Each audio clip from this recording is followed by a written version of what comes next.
চেনেললৈ সবকে স্বাগতম জনালোঁ। পৰহি দিনাখন ভিডিঅ' এটা দিছিলোঁ, এই ভিডিঅ'টো চাইছে বহুত লোকে, তো বহুত লোকে চাবলৈ বাকী আছে আৰু চাব ভিডিঅ'টো আপুনি। সেই ভিডিঅ'টো যদি নাই চোৱা প্ৰথমে চাই ল'ব, তেতিয়া সেই ভিডিঅ'টো বুজি পাব। আৰু কালি নিউজত দিছে, আপোনাৰ নিউজটো আপোনাক কি সেইটো দেখাইছোঁ।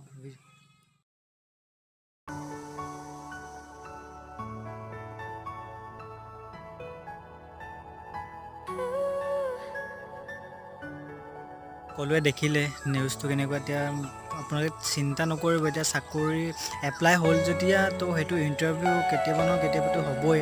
প্ৰেক্টিচ যেনেকৈ পাৰে এতিয়া কৰি থাকক, পিছলৈও লকডাউন খোলাৰ পিছতো প্ৰেক্টিচ কৰি থাকিব, মন সৰু নকৰিব। তো সেইটো আশাবাদ নিদিব, আশা কৰি থাকক, আশা মানে কৰিবই লাগিব। যিহেতু এপ্লাই হৈছে যদি কোনোবা নহয় কোনোবা এদিন এইটো ইণ্টাৰভিউ পাতিব। আৰু মানে এটা কথা, এক্সাম যেতিয়া পাতে পাতক ন, তো আমাৰ হেৰিটো পাতিব লাগিছিল, কিন্তু আপোনাৰ যোনটো ইণ্টাৰভিউ ৰানিং যোনটো PET আৰু PST আছিলে, তো সেইটো পাতি থ'ব লাগিছিল।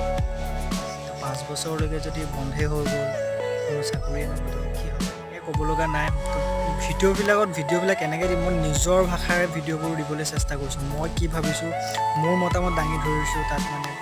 তো আপোনালোকৰো মতামত কি কমেণ্ট বক্সত জনাওক। আৰু চব ভালে থাকক, ঘৰত থাকক, ভালকৈ থাকক, ফেমিলিৰ খিয়াল ৰাখক।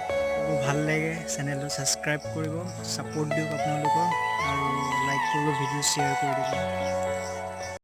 নমস্কাৰ, জয় আই অসম।